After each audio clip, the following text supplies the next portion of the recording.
Hoy nos sumergimos en algo que llevamos puesto literalmente todos los días, nuestra piel. Y más concretamente vamos a explorar la increíble historia biológica, la genética, que define su color. Tenemos sobre la mesa una colección de documentos que son, como el manual de instrucciones de una máquina asombrosamente compleja. Detallan los genes, las células, los engranajes que orquestan la pigmentación.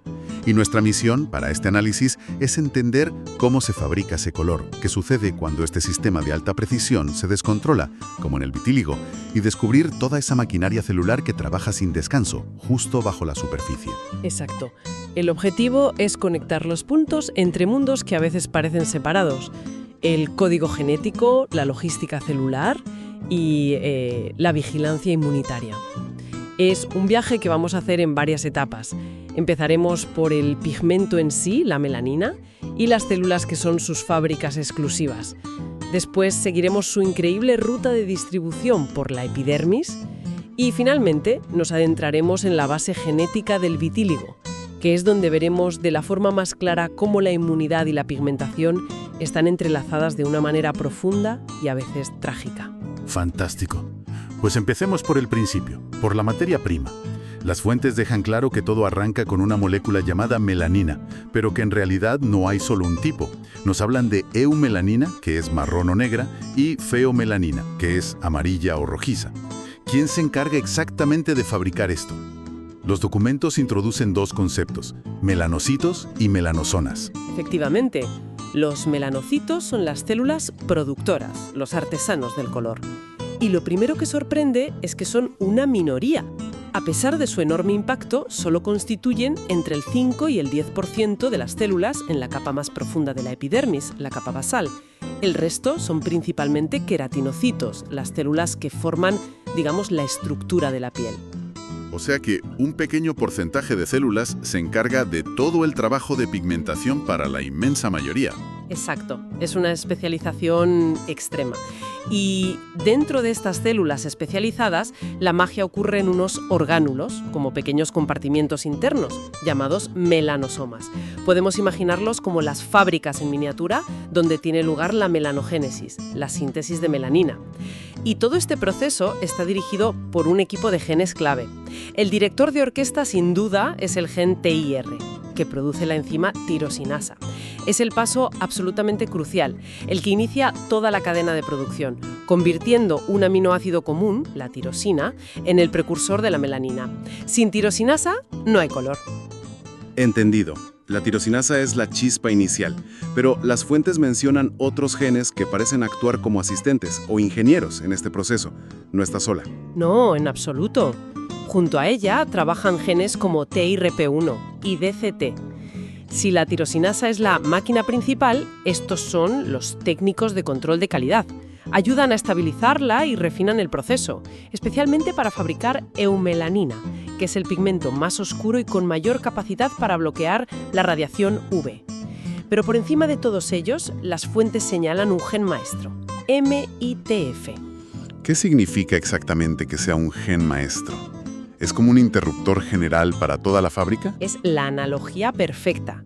MITF no fabrica el pigmento directamente, sino que regula la expresión de los otros genes, como TIR, TIRP1 y DCT. Es el que dice, de acuerdo equipo, pónganse a trabajar. Cuando MITF está activo, la producción de pigmento se pone en marcha. Y para completar el cuadro, como bien apuntabas, la decisión final sobre qué tipo de melanina producir está muy influenciada por otro gen, el MC1R. Actúa como un guardaagujas en una vía de tren, desviando la producción hacia la eumelanina oscura o hacia la feomelanina más clara. Las variaciones en este gen son la principal razón por la que vemos personas con pelo rojo y piel muy clara, por ejemplo. De acuerdo, entonces tenemos las fábricas, los melanocitos, trabajando a pleno rendimiento en la base de la epidermis, produciendo estas partículas de pigmento dentro de los melanosomas. Pero si se quedan ahí abajo, no sirven de mucho para protegernos en la superficie. ¿Cómo sube el pigmento al resto de la piel? ¿Se filtra sin más o hay un mecanismo de entrega activo? Es un mecanismo de entrega activo y de una eficiencia logística asombrosa. Aquí es donde entra en juego un concepto que las fuentes denominan la unidad melanoepidérmica. Sí, ese dato me ha dejado fascinado. Un solo melanocito puede suministrar pigmento a unos 36 queratinocitos. 36. Es como una única central eléctrica abasteciendo a todo un barrio.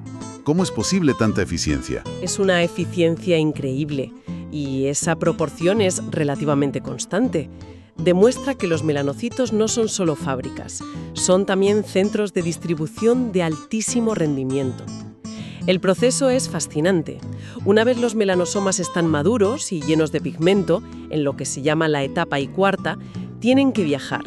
El melanocito tiene unas extensiones largas y ramificadas como los brazos de un pulpo, que se llaman dendritas y que se infiltran entre los queratinocitos circundantes.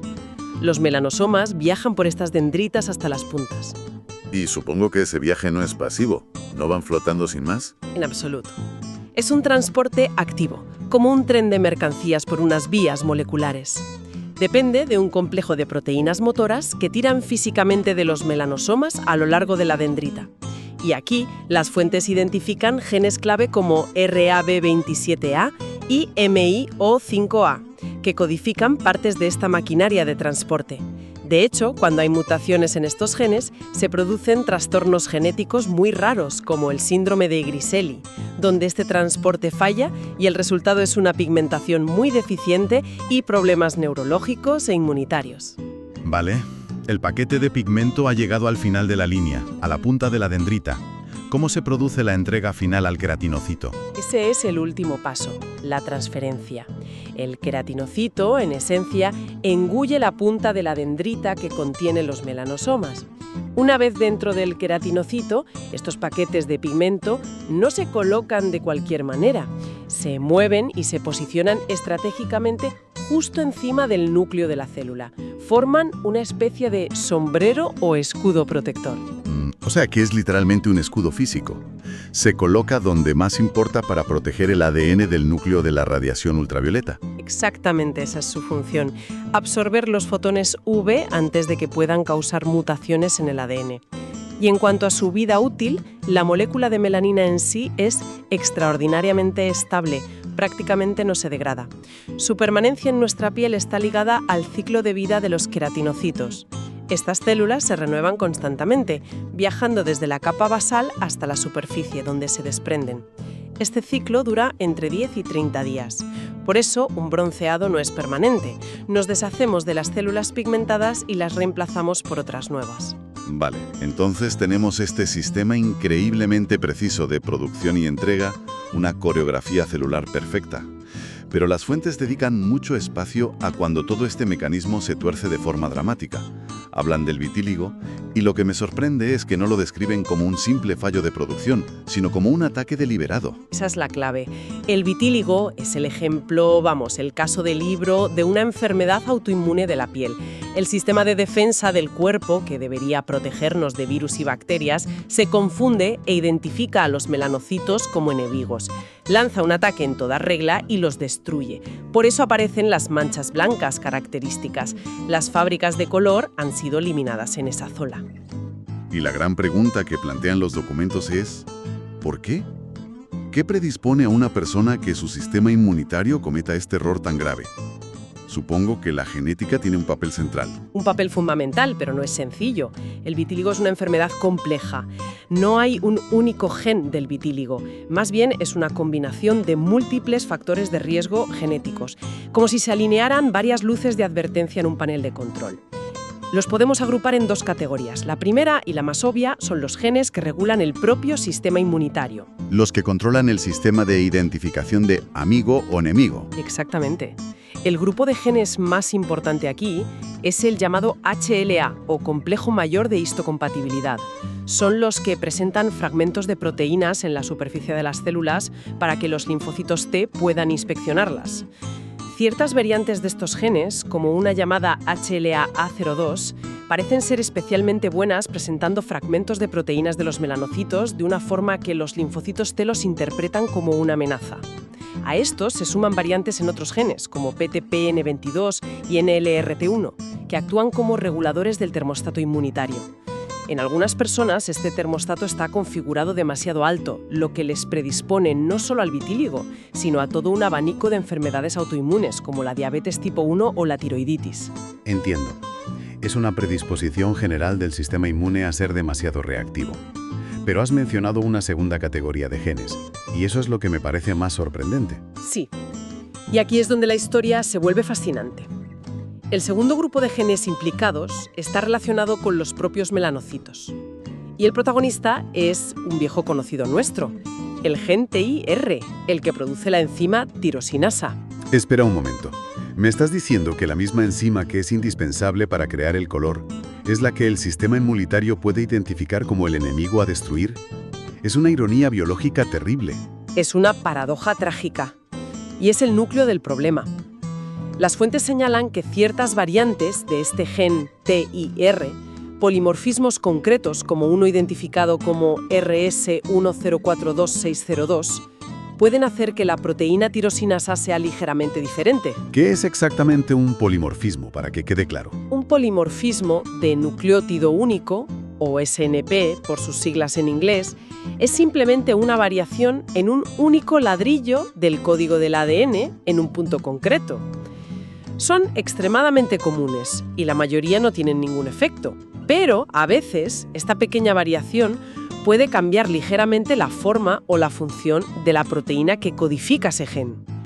En este caso, esa ligera alteración en la tirosinasa puede hacer que sea más propensa a ser reconocida por el sistema inmunitario como un autoantígeno, una diana para el ataque.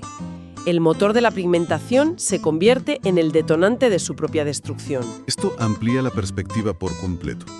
No es solo un sistema inmune hiperactivo, sino una comunicación fallida, una especie de malentendido mortal entre el sistema inmune y las propias células pigmentarias.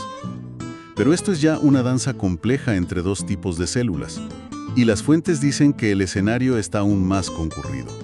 Mencionan a otros actores, como las células de Langerhans y las células T reguladoras.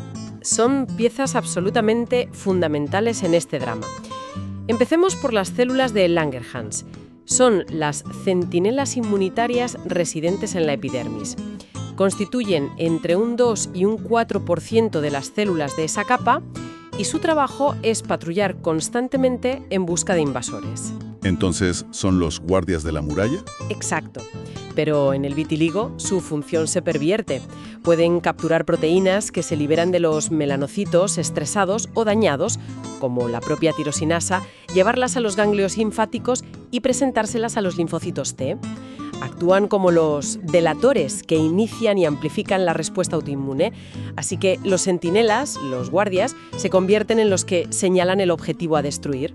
Hay genes específicos de estas células, como CD207, que codifica una proteína llamada langerina, que son cruciales para esta función de captura y presentación. Si las células de Langerhans son las que dan la voz de alarma, ¿hay alguien en este ecosistema que pueda calmar la situación? ¿Alguna fuerza pacificadora? Sí, afortunadamente las hay. Son las células T reguladoras o TREX. Como su nombre indica, son las fuerzas de paz del sistema inmunitario. Su función principal es suprimir las respuestas inmunes exageradas o inapropiadas, incluyendo las autoinmunes. Son las que dicen, tranquilos todos, es una falsa alarma, esta célula es de las nuestras. ¿Y también hay un gen maestro para estas células de paz? Lo hay, y es de una importancia capital. Se llama FOXP3. Este gen controla el desarrollo y la función de las células TREX. Para que nos hagamos una idea de su poder, las fuentes señalan que mutaciones graves en FOXP3, que se encuentra en el cromosoma X, causan una enfermedad devastadora llamada síndrome IPEX. Es una desregulación inmunitaria sistémica y total. Vaya, así que eliminar ese único gen, FOXP3, provoca que todo el sistema inmunitario se derrumbe en un caos absoluto. Eso realmente pone en perspectiva su papel crucial para mantener el control. Para asentar todo esto, me gustaría que hiciéramos un repaso final. Si pudiéramos hacer una foto de la epidermis, según los datos de las fuentes, ¿cómo se reparten los papeles? Claro, si hacemos un censo de la epidermis, la jerarquía es muy clara. Los queratinocitos son los ciudadanos dominantes, entre el 90 y el 95% del total. Ellos construyen la barrera física, la estructura. Luego tenemos a los especialistas, los melanocitos, que como dijimos son entre el 5 y el 10% en la capa basal, dedicados en exclusiva a la producción de pigmento. Después están los vigilantes, las células de Langerhans, que representan entre el 2 y el 4%. Y finalmente, las más escasas y discretas son las células de Merkel, menos del 1%, que son receptores sensoriales, parte de nuestro sentido del tacto. Es un ecosistema en un equilibrio delicado, donde cada célula tiene una misión muy definida. Después de este análisis tan detallado, queda claro que el color de la piel no es algo estático o simple. Es el resultado visible de un proceso increíblemente dinámico, que implica la genética dictando las instrucciones, a la biología celular actuando como una fábrica y una red logística, y a un sistema inmunitario que supervisa constantemente todo el proceso, a veces para bien y trágicamente a veces para mal. Esa es la gran conclusión que se extrae de todas estas fuentes. Demuestran que la pigmentación y la inmunidad no son sistemas separados, sino que están íntimamente ligados. Son dos caras de la misma moneda biológica. Genes como HLA, PTPN22, TIR y FOXP3 no actúan de forma aislada, forman una red de interacciones de una complejidad asombrosa. Y el vitíligo es el ejemplo más claro de lo que ocurre cuando se rompe un eslabón en esa red, llevando al sistema que debería defendernos a atacar brutalmente al sistema que debería protegernos del sol. Para terminar, me gustaría dejar una última idea para la reflexión, algo que se sugiere entre líneas en los documentos y que une todo lo que hemos hablado. Hemos mencionado el gen MC1R, conocido por su papel en la variación normal de la pigmentación, como la que da lugar a la piel clara y el pelo rojo. Pues bien, las fuentes también lo vinculan con un posible, aunque complejo, aumento del riesgo de vitíligo. Esto plantea una pregunta evolutiva muy interesante. ¿Cómo ha gestionado la evolución la necesidad de tener un sistema de pigmentación robusto para protegernos de la radiación UV, al mismo tiempo que lidiaba con el riesgo inherente de que ese mismo sistema, al ser tan activo y visible para el sistema inmune, se convirtiera en el objetivo de una enfermedad autoinmune? Es una balanza delicadísima, un compromiso evolutivo que está escrito con todas sus ventajas y sus riesgos en nuestro propio código genético, una negociación constante entre protección y peligro.